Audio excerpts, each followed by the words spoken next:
போதைப்பொருள் இல்லா தமிழ்நாடு நிகழ்ச்சியில் முதலமைச்சர் விஜய் தலைமையில் அந்த நிகழ்ச்சியானது தொடங்கப்பட்டிருக்கிறது. அந்த நிகழ்விடத்திற்கு முதலமைச்சர் விஜய் வருகை புரிந்திருக்கிறார். வரை அங்கு இருக்கக்கூடிய அதிகாரிகள் பூங்கொத்து கொடுத்து வரவேற்கக்கூடிய அந்த காட்சிகளை திரையில் பார்க்கிறோம். விவரங்களையும் அது செய்தியாளர் ராஜேஷ் விவரிக்க கேட்கலாம். ராஜேஷ், வணக்கம். விவரம் என்ன?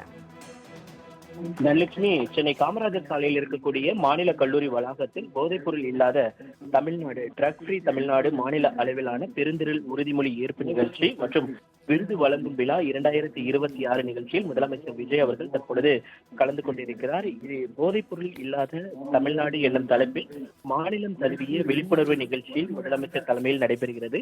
தமிழ்நாட்டை போதைப்பொருள் இல்லாத மாநிலமாக உருவாக்கும் நோக்கில் ட்ரக் ஃப்ரீ தமிழ்நாடு பிளேஸ் என்னும் மாநிலம் தழுவிய விழிப்புணர்வு நிகழ்ச்சி நடைபெற்று வருகிறது. அனைத்து மாவட்டங்களிலும் நிகழ்ச்சி என்பது நேரலை செய்யப்பட்டு ஒளிபரப்பு செய்யப்படுகிறது. ஒவ்வொரு நிகழ்ச்சிகளிலும் போதையில்லா தமிழகத்திற்கு எதிரான அந்த உறுதிமொழி ஏற்கக்கூடிய நிகழ்வு என்பது நடைபெறுகிறது. மதுரை அமெரிக்கன் கல்லூரி மற்றும் அரசு சட்ட கல்லூரியுடன் இருவழி நேரலை தொடர்பு ஏற்படுத்தப்பட்டிருக்கிறது. ட்ரக் அண்ட் டொபக் ஃப்ரீ கேம்பஸ் என்ற பிரச்சாரம் பள்ளி கல்லூரிகளில் தொடங்கப்பட இருக்கிறது. இதற்கான அதிகாரப்பூர்வ காணொலியை முதலமைச்சர் விஜய் அவர்கள் தொடங்கி வைக்க இருக்கிறார். அதனைத் தொடர்ந்து மாநிலம் தழுவிய போதைப்பொருள் அழிப்பு நிகழ்ச்சி தொடங்கப்படுகிறது. செங்கல்பட்டு, திருநெல்வேலி, கோயம்புத்தூர், தஞ்சாவூர் ஆகிய மாவட்டங்களுடன் இருவழி நேரலை தொடர்பு இடம்பெறுகிறது.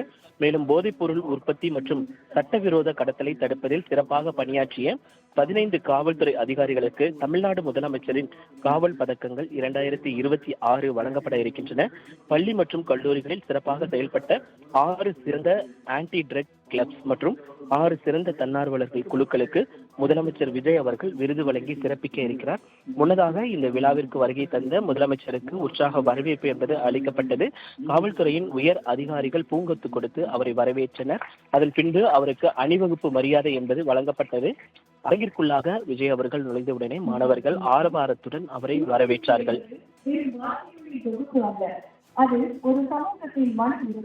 விவரங்களுக்கு நன்றி ராஜேஷ்.